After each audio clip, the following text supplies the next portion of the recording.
এগুলো হলো ছবির পিছনের কিছু খুবই ব্যথাদায়ক, দুঃখজনক, বাস্তব সত্য ঘটনা। প্রথম দৃষ্টিতে আপনি যদি দেখেন যে এই ছবিটিতে দুইটি হাস্যোজ্জ্বল মেয়েকে দেখতে পাওয়া যায়, যাদের ব্যাকগ্রাউন্ডে একটি ভাঙাচুরা বাস দাঁড়িয়ে আছে। এই বাসটির সামনে অনেক মেয়েরা এবং লোকজন ছবি তুলছে, এমনকি পুলিশদেরকেও এই বাসটির সামনে এভাবে পোজ দিয়ে ছবি তুলতে দেখা যায়, যার মানে মনে হয় যে এটি কোনো প্রসিদ্ধ ট্যুরিস্ট অ্যাট্রাকশনের জায়গা। কিন্তু বিশ্বাস করুন, এই সকল ব্যক্তিদের উপর আপনার কঠিন রাগ হবে যখন আপনি এই বাসটি সম্পর্কে সঠিক জানবেন। আসলে 2010 সালে ফিলিপিন্সের এই বাসটিকে যাত্রীসহ একজন পুলিশের সৈনিক হাইজ্যাক করে ফেলেছিল। সেই পুলিশটি ঘুষ খাওয়ার কারণে তাকে চাকরি থেকে বরখাস্ত করা হয়েছিল।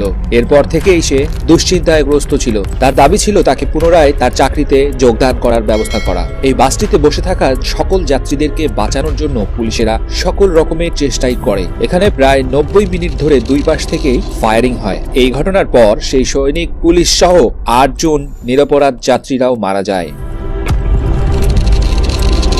চেহারাতে খুব মিষ্টি একটা হাসি দিয়ে এই ছেলেটি নিজের মৃত্যুর ঠিক কিছুক্ষণ আগেই বন্ধুদের সাথে শেষ সেলফি তুলে। বিশ্বাস নামের এই যুবকটি বেঙ্গালুরের ন্যাশনাল কলেজে অধ্যয়নরত ছিল।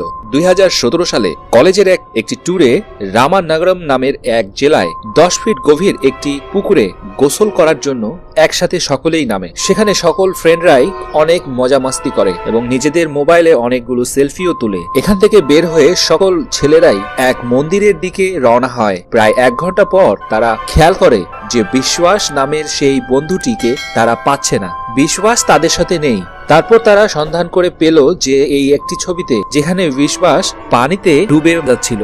এরপর তারা পুলিশকে এই ঘটনার বিষয়ে জানায়। তারপরের দিন সেই পুকুরটি থেকে বিশ্বাসের মৃতদেহ লাশটি পানির উপরে ভেসে ওঠে। পুকুরের সামনে একটি নোটিশ বোর্ডও দেওয়া ছিল, যেখানে লেখা ছিল যে পুকুরের গভীরতা এবং সুইমিং না করার জন্য নির্দেশনা দেওয়া ছিল। এই ছবিটিতে আপনাকে রুশ এর চেচেন্না গ্রামের গ্রামবাসীকে দেখতে পাচ্ছেন। এখানে গ্রামবাসীরা একটি গভীর খাল খনন করে এবং যেগুলো প্রত্যেকটি এক একটি কবরে রূপান্তরিত হবে। আসলে এই ভয়ঙ্কর দৃশ্যটি রুশের বিদ্রোহীদের মর্মান্তিক নির্দয়তার একটা প্রদর্শন বা চিহ্ন, যেখানে 2002-এ বিদ্রোহীরা এই চেচেন্না গ্রামটিকে দখল করে ফেলে। যেখানে গ্রামবাসীরা বিদ্রোহীদের কথা শুনে না, তাদের নিজেদেরকে নিজেদের কবর খোঁড়ার জন্য জোরপূর্বক লাগিয়ে দেওয়া হয়।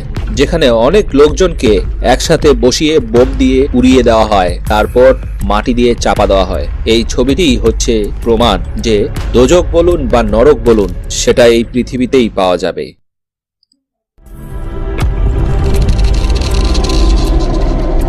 বন্ধুরা, 2014 সালে LA এর একটি ফ্রিওয়েতে বানানো পুলের উপরও এক অপরিচিত ব্যক্তি সুইসাইড করার জন্য উঠে পড়ে। তখন সেখানকার অবস্থিত লস এঞ্জেলিসের পুলিশরা তাকে বোঝানোর চেষ্টা করে এবং সুইসাইড না করার পরামর্শ দেয় এবং সুস্থভাবে নিচে নেমে আসার জন্য অনুরোধ করে। সেই মুহূর্তে লস এঞ্জেলিসের পুলিশরা সেই ফ্রিওয়েটিকে ব্লক করে দেয়, যার কারণে অনেক জ্যাম তৈরি হয়। এখানে খুশির বিষয়টি হলো যে পুলিশ সেই ব্যক্তিটিকে বোঝানোর পর তাকে নামাতে সক্ষম হয়েছিল। কিন্তু দুঃখের বিষয় হলো যে এখানে কার থামিয়ে অনেক লোকেরাই নিজেদের সেলফি তোলার জন্য ব্যস্ত হয়ে যায় এবং সেই সেলফি তোলার পর নিজেদের সোশ্যাল মিডিয়ায় পোস্ট করে, যার নিচে তারা হ্যাশট্যাগ লাগিয়ে দেখেন দ্য জাম্পার।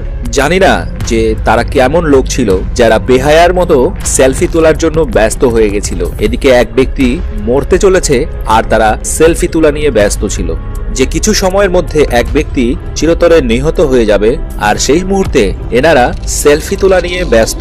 কেমন বেয়াক্কেল এবং বেহায়াপনা, মানবিকতার তো কোনো অনুভূতিই তাদের মধ্যে নেই। বন্ধুরা, তো এই ছিল ছবির পিছনের কিছু বেদনাদায়ক বাস্তব ঘটনার কাহিনী। ভিডিওটি ভালো লাগলে অবশ্যই লাইক দিবেন আর বন্ধুদের সাথে শেয়ার করবেন।